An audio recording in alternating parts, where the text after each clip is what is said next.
What's up, gang? It's Zilux and I'm back with another video, and today I'm going to be going over candlesticks. And no, I'm not talking about the things that you light on fire and they smell really good. This is going to be a very basic video for people who are just starting trading and looking at TradingView for the very first time. And you might notice when you open TradingView, you have all these options of different things you can select to show what price is doing. And realistically, all you need is just the candles right here. Sure, you can use the line to, look at the trend, but candles are going to give you the most accurate description of what exactly price is doing. So there's two types of candles. There's bullish candles, I have them colored green, and bearish candles, which are colored black. And you can see a live representation of them on the chart. They look a bit like this. As someone new, you might be kind of confused what this really means. And it's actually really simple. So for a bullish candle, that means the candle opens at this level right here. So let's say you're on the 1 minute time frame. Every 1 minute a new candle will form, and when that new candle is formed is at the close of the previous candle.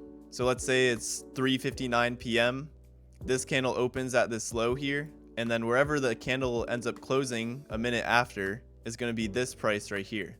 And because we closed above the open, that means it's a bullish candle because it went up. And then when the next candle opens at 4 p.m. right here and closes down here, that means it's a bearish candle.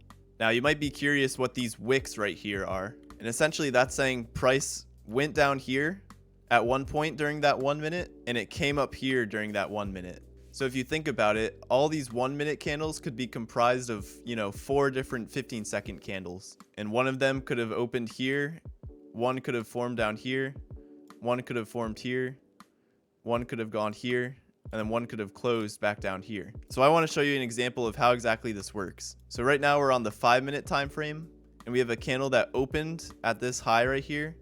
We came all the way up here at one point, and we came all the way back down past the open and closed down here. And also to mention, this candle at the bottom, it opened at 15:35 p.m.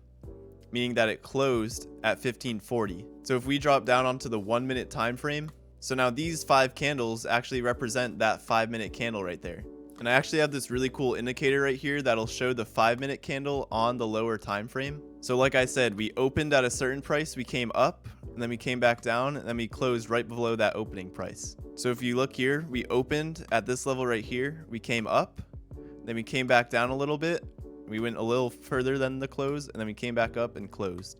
And this repeats itself on all the different time frames. For example, if you have a 4-hour candle, you'd have 240 1 minute candles inside of that. And while not many people focus on this, part of my strat is kind of predicting how the daily candle is going to look. So I'm looking for signs that say, okay, price wants to go lower. And then I think about, okay, is this the low of the day, or is this the high of the day? And how can I base my trades around that fact? That's going to wrap everything up for what you need to know on candlesticks. Make sure you guys like and subscribe and turn on notifications for my channel, because I'm going to be doing videos on all the extreme basics of trading. And make sure you guys follow my Instagram and my TikTok. I upload every day on there, and I'll see you guys in the next one.